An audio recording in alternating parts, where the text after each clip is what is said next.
Hello, this is Lynda Schlegel Culver, State Representative of the 108th Legislative District, here with Frank Hanna from the Shikellamy State Park Complex, and we are standing here in the middle of the Susquehanna River. And we're here today to talk about the project of replacing the bag on the Adam T. Bauer Inflatable Dam.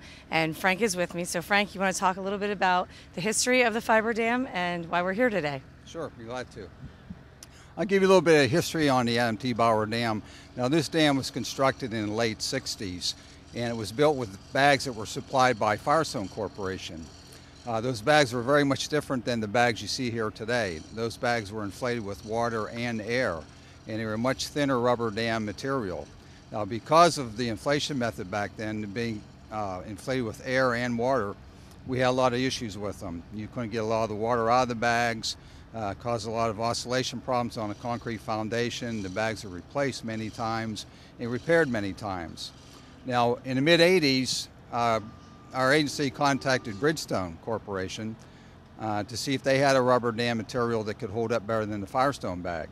And they did. And in the mid-'80s, from 1985 through 1987, 7 of these bags were provided by Bridgestone Corporation.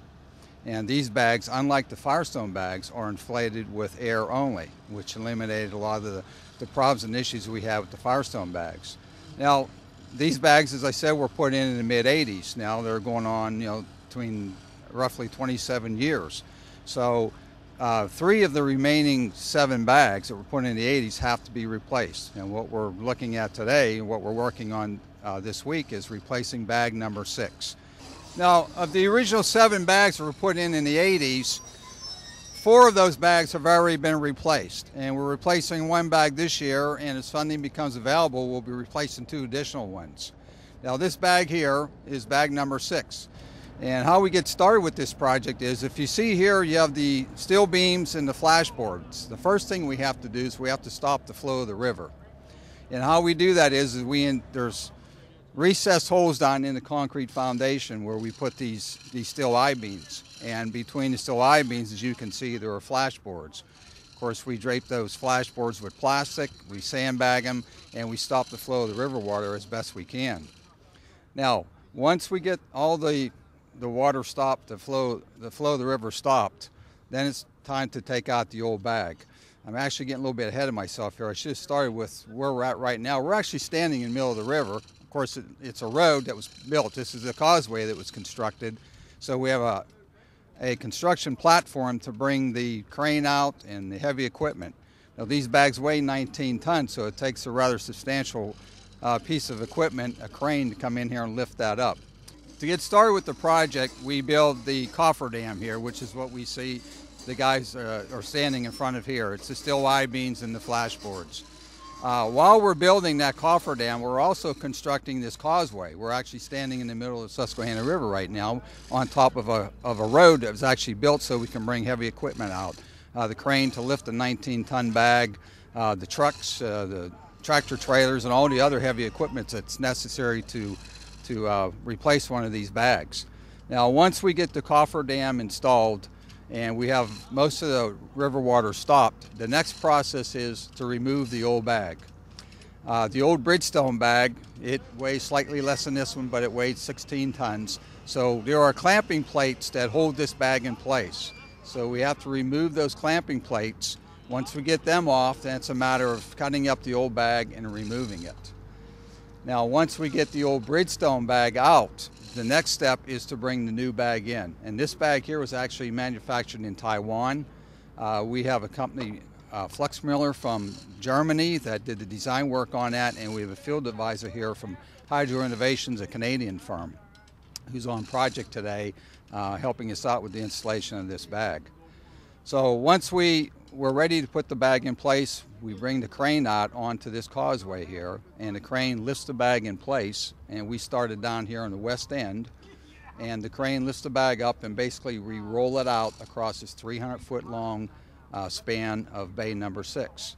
Once that bag is rolled out, and all these holes you see here on the leading edge of this dam here, these holes are pre-drilled at the manufacturing plant in Taiwan, and they go over some bolts sticking out of the concrete foundation, and then clamping plates go on top of that. So once the bag's in place and clamping plates are on, then we inflate it. But there's actually a good bit of work involved before we reach that point. So once the bag is actually rolled out on the foundation, then the next step is to also fit that bag along these concrete piers that you see here. Now, you see the bolts going up the side of these piers here. The holes in the bag are not pre-drilled at the manufacturing plant. Those we actually have to drill ourselves. And how we do that is our excavator holds the end of the rubber dam up over the pier, the concrete pier, and we take a sledgehammer and we hit the outside of the rubber dam material. It leaves an impression on the other side of the bag, and then we re-drill those holes and we fit it.